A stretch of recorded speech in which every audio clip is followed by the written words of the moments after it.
የምታዝኑ፣ ስራ በማጣት የምታዝኑ፣ ጤና በማጣት የምታዝኑ፣ አልሳካ እያላችሁ የምታዝኑ፣ ትዳር በማጣት ልጅ በማጣት ጤና በማጣት ብዙ ሰዎች አለን። በተለይ ደግሞ ሆስፒታል ስንሄድ አንትራሳውንድ ላይ የማይታይ ሰላይ የማጣት ጭንቀት ብላካችን እግዚአብሔር ይገላግላችሁ።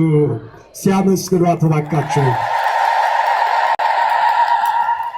ገዳሙ ይሄ ነው። ለዚህ ነው መግቢያው ላይ ገና ስትገቡ በ16 ሱባኤ 2 ሰዎች እንደምንሸኘው የተሳካለት ስቆ ይሄዳል። ደግሞ ያላገባም ሱባኤውን ያልጨረሰ ያዘነ ድንግል ማርያም የኔስ ጉዳይ መቼ ነው? ድንግል ማርያም እባክሽ ወደ ቤቴ ግቢ፣ ድንግል ማርያም አይበቃኝም ብለን የምናዝን ሰዎች አለን።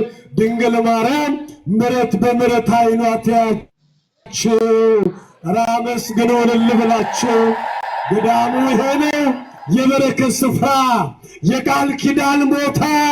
አባቶቻችን በዋሻ ውስጥ የሚጸልዩ ሲጸልዩ ደግሞ ድንግል ማርያምን በአካል የሚያገኟት የበረከት ስፍራ።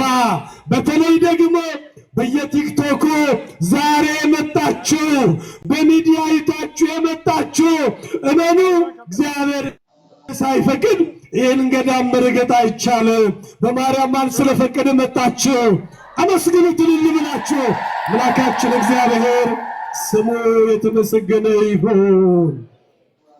ይሄው ይህን የሚያክል ቤተ መቅደስ በ8 ወር ያለቀ። አንድ ነገር ልንገራችሁ።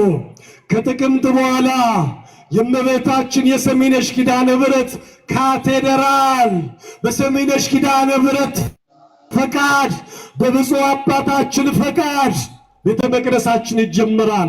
እመኑ፣ ጥቅምት ጀምረን ግንቦት ላይ እንጨርሰዋለን። ኧረ ድንግል ማርያም ታግሰን፣ ጥቅምት ላይ ግንቦት ላይ እንጨርሰዋለን። ሰሚነሽ ኪዳነ ምሕረት ልማት እንደ ቀልድ ነው። ገንዘቡ የናንተ፣ ጉልበቱ የናንተ፣ መሐንዲሶች እናንተ፣ ሁሉ ነገር እናንተ፣ ከናንተ የተገኘነውን መልሰን ለናንተ።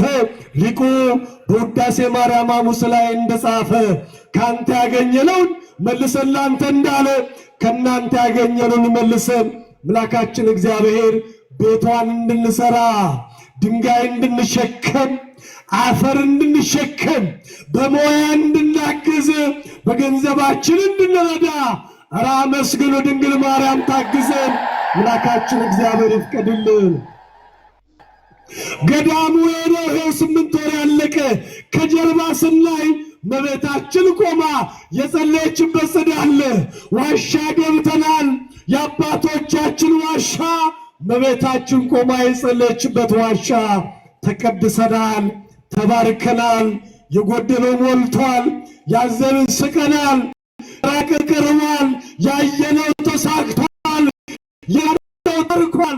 ይህን በረከት ይዘን አደራ በክብር ወደ ቤታችሁ እንድትገቡ ሰሚነሽ ኪዳነ ምሕረት አደራ ትላችኋለች። አመስግኗት፣ ልልበላችሁ አመስግኑ።